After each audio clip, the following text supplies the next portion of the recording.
इन्ना लिल्लाहि व इन्ना इलैहि राजिऊन। जगह जी लगाने की दुनिया नहीं है, जगह जी लगाने की दुनिया नहीं है, ये इबरत की जा है, तमाशा नहीं है। बिस्मिल्लाहिर्रहमानिर्रहीम। अस्सलामु अलैकुम वरहमतुल्लाहि वबरकातुहू।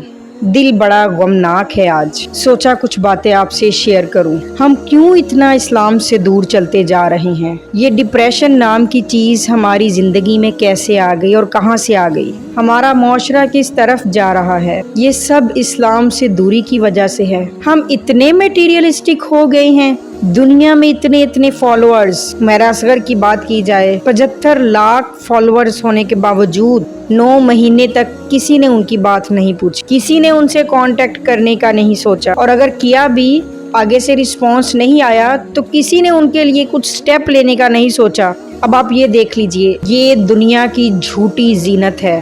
दुनिया एक धोखा है, फरेब है।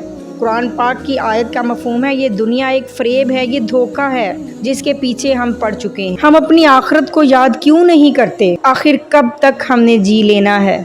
इतने मटीरियलिस्टिक, इतना ज़्यादा दिखावा। लोग हमें अच्छा कह दें, लोगों में हमारी ठाठ होनी चाहिए, दुनिया में हमारी इज्जत होनी चाहिए, दुनिया में ज़बरदस्त घर होना चाहिए। दुनिया के पीछे लग गए सारे। ये देखे दुनिया में क्या क्या हो रहा है। इतना दिल खराब है आज मेरा। पहले आयशा का सुना, लाहौर में जो नौजवान ने खुदकुशी की, और उसके बाद ये हुमैरा असगर का केस, यके बाद दीगरे केस आते जा रहे हैं। खुदकुशियां आम हो गई। अल्लाह ताला से दुआ कीजिए कि ए अल्लाह हमारे मौत का वक्त आसान कर देना, या मेरे मौला रमज़ान का मुकद्दस महीना दे देना, जुमा का दिन दे देना, इस हालत में हमारी मौत आए, आप हमसे मुकम्मल तौर पर राज़ी हो जाएं। आमीन। अल्लाह हमें दुनिया और आखिरत की भलाई नसीब फरमा। मौत का आना एक हकीकत है कि जिसकी कोई नफ़ी कर ही नहीं सकता, लेकिन अल्लाह ताला से दुआ कीजिए, हम अच्छे बनने की कोशिश तो कर सकते हैं। हम अल्लाह ताला और नबी पाक सल्लल्लाहु अलैहि वसल्लम के अहकामात की पैरवी करने की कोशिश तो कर सकते हैं ना। दुनिया में ही खून सफ़ेद हो गए। कहा जाता है कि क़यामत के दिन कोई किसी को नहीं पहचानेगा, माँ बेटे को नहीं पहचानेगी, बेटा माँ को नहीं पहचानेगा, एक दूसरे से भागते फिरेंगे और नफ्सा नफ्सी का आलम होगा। क़यामत के दिन को तो नफ्सा नफ्सी का आलम होगा, इस दुनिया में ही देख लीजिए। क़यामत की निशानियां तो जाहिर होने लग गई हैं। ये नफ्सा नफ्सी का आलम ही तो है। माँ बाप डेड बॉडी लेना पसंद नहीं कर रहे अपनी ही बेटी की। आयशा के केस में क्या हुआ? बच्चों ने माँ को नहीं पूछा, बच्चे मगन अपनी जिंदगियों में। माँ जैसी हस्ती कि जिसमें फरमाया गया कि उनके कदमों तले जन्नत है, माँ के कदमों तले जन्नत है, माँ का रिश्ता दोबारा नहीं मिलता। नबी पाक सल्लल्लाहु अलैहि वसल्लम ने फरमाया, जब मोमिन की रूह निकलती है तो यूं महसूस होता है जैसे खुशबूदार हवा के साथ इसे ले जाया जा रहा हो, और जब बदकार की रूह निकाली जाती है तो जमीनों आसमान के सब फरिश्ते इससे नफरत करते हैं। जब नेक इंसान की रूह निकलती है तो फरिश्ते कहते हैं, ए पाक रूह, अपने रब की तरफ लौट चल, इस हाल में कि वो तुझसे राजी है और तू उससे। मुल्कुल मौत नरमी से रूह निकालते हैं जैसे पानी का कतरा मुश्क से बहता है। फरिश्ते रूह को इज्जत से लेकर आसमानों की तरफ जाते हैं और हर आसमान का दरवाजा खुलता है, फिर इसे वापस लाया जाता है और कब्र में सवालात के लिए रखा जाता है। बदकार इंसान की मौत का मंजर कुछ इस तरह से होता है। सया चेहरों वाले सख्त गीर फरिश्ते आसमान से आते हैं, जिनके हाथ में आग के लिबास और बदबूदार कपड़ा होता है। वो कहते हैं, ए नापाक रूह, अपने रब के गजब और नाराजगी की तरफ निकल।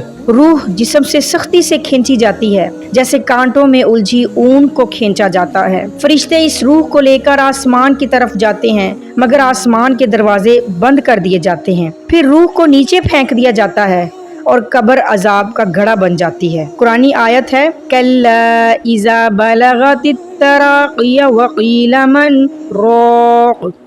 हरगिज नहीं, जब रूह हल्क तक पहुंच जाए और कहा जाए कि कौन है झाड़ फूंक करने वाला। हमारी दिल से दुआ है, जो लोग भी इस दुनिया से चले गए हैं, अल्लाह ताला सबकी बख्शिश मगफिरत करे, अल्लाह ताला सब के गुनाहों को माफ़ करे, अल्लाह ताला उनको जन्नतुल फिरदौस में आला से आला मुकाम अता फरमाए। और ये हुमैरा को, इससे पहले आयशा को, इससे पहले लाहौर में जो खुदकुशी केस हुआ, اور جتنے بھی لوگ اس دنیا فانی سے چل بسے اللہ تعالیٰ ان سب کی بخشش مغفرت کرے، ان کے آگے کی منزلیں آسان کرے، ہماری دلی دعا ہے۔ اور اللہ تعالیٰ سے یہ دعا ہے کہ اللہ ہمیں بھی نیک اعمال کرنے والے بندوں میں شامل کر لے، ہمیں بھی نیک بندوں میں شامل کر لے، ہم سے راضی ہو جائے اور ہم آپ سے راضی ہیں میرے خدا۔ اپنے آپ کو اللہ کی طرف لے کر آئیں، اپنے بچوں کو قرآن سکھائیں، ترجمے کے ساتھ قرآن پاک پڑھائیں، سکھائیں کہ دنیا فانی ہے، ہم نے ایک نہ ایک دن لوٹ کر جانا ہے۔ نبی پاک صلی اللہ علیہ وسلم نے تو جو ہم کہا لگا کر بھی ہنستے ہیں نا، اس سے بھی منع فرمایا ہے۔ انہوں نے فرمایا کہ اگر آپ کو پتہ لگ جائے کہ موت کے بعد کیا ہوتا ہے تو آپ کبھی نہ ہنسو، بس دل بہت خراب ہے۔ بس میری آپ سے یہی ریکویسٹ ہے کہ پلیز آپ اور اپنے بچوں کو اسلام کی روشنی سے آشنا کروائیں، بچوں کو قرآن پاک کا ترجمہ پڑھائیں، تفسیر کے ساتھ پڑھائیں، پیغمبروں کے واقعات بتائیں، تاکہ ان کے ذہن میں ہو کہ ہم نے زندگی کو کیسے بسر کرنا ہے۔ مایوسی گناہ ہے، ہمیشہ اللہ تعالیٰ پر توکل کرنا سکھائیں۔ اللہ تعالیٰ نے قرآن پاک میں کہا ہے بے شک مشکل کے بعد آسانی ہے، زندگی میں مشکلات آتی جاتی رہتی ہیں۔ اللہ تعالیٰ نے دعائیں سکھائی ہیں، اللہ تعالیٰ کو یاد کیجئے۔ اللہ تعالیٰ نے خود فرمایا ہے قرآن پاک میں میری تسبیح بیان کرو، استغفار کریں جتنی آپ پڑھ سکتے ہیں، لیکن خدا را اس دنیا میں ہی اپنی آخرت کا سامان تیار کریں۔ اللہ تعالیٰ ہم سب کا حامی و ناصر ہو۔ انشاءاللہ العزیز آؤں گی نیکسٹ ویڈیو کے ساتھ، تب تک کے لیے السلام علیکم ورحمۃ اللہ وبرکاتہ۔